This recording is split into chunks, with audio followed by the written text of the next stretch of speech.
Son Rosaneiros, vou ler un anaco do relato Triloxía nas mareas que forma parte do libro Corazóns amolecidos en salitre.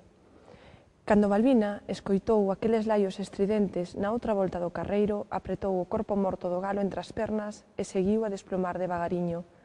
A frialdade do húmido febreiro permitíase a indecencia de escupir raiolas de sol a mancheas contra aquelas veigas aínda abrancazadas de xeada, e as nubes, brincadeiras, configuraban formas atrevidas no inmaculado azul, apenas unha sorte de lamparóns no azul do cerúleo. Asemellaba unha mañá chea de beleza circular, entenrecida pola maravilla da natureza, imposible de corromper coa magnitude dunha desgraza tal. Na cabana, entre a leña amontoada dos piñeiros e máis dos lotes de agulla, Balbina apretaba e apretaba aquel bulto sanguento.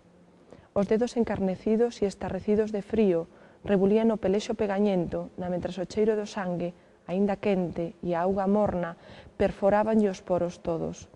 Balbina rincaba pluma a pluma, con lentitude e ollada baleira, a medida que sentía como a traxedia chegaba pola corredoira de terra.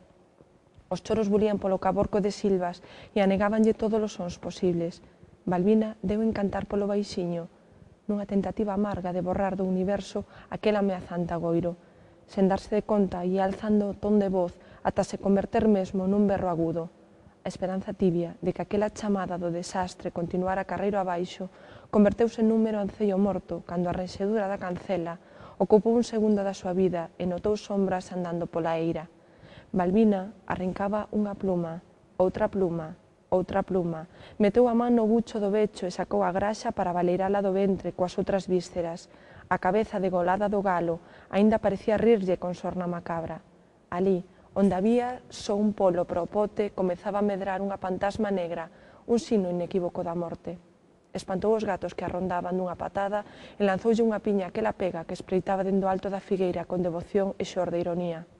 Balbina afastou un pouco a cara daquel pestilente bafo quente que rubía do caldeiro e apretou o galo entre as coxas con absoluta decisión. Namentres, toda aquela xente chegaba. Cando aquel bulto negro confirmou o que dende o primeiro laio sospeitara, Balbina apretou o galo contra sí e seguiu a desplomar.